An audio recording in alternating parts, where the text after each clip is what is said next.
It was supposed to be a week of private negotiations. Instead, it's turned out to be more like a second election campaign, with Julia Gillard and Tony Abbott both making very public claims for the Prime Ministership.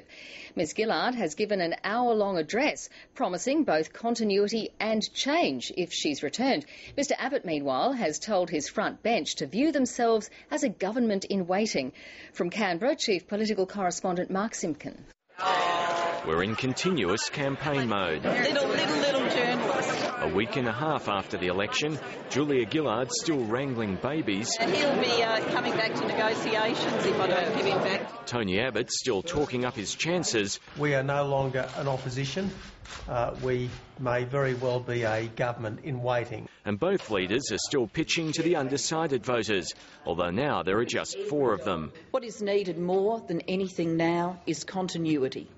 Continuity, certainty and delivery. At the press club, Julia Gillard looked forward and back, offering a mea culpa of sorts. Our process of explaining our priorities and what we were doing simply broke down.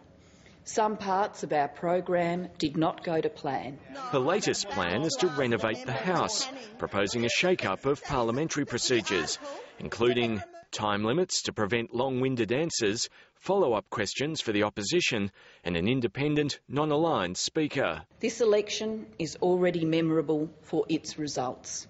I want to make it memorable for its legacy for future parliaments and future generations.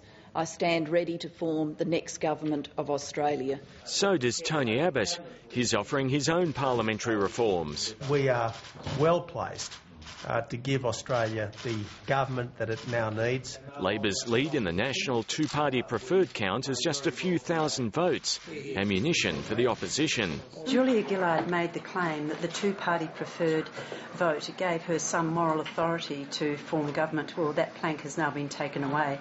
And whichever way you look at it, Labor have lost this election. Julia Gillard insists the claim's still solid because the Electoral Commission's excluded some seats from its count. This flurry of excitement, I think, is misunderstanding what is appearing on the AEC website now. One of the independents could declare his hand as early as tomorrow, but the others are still getting briefings and haven't even started negotiating yet.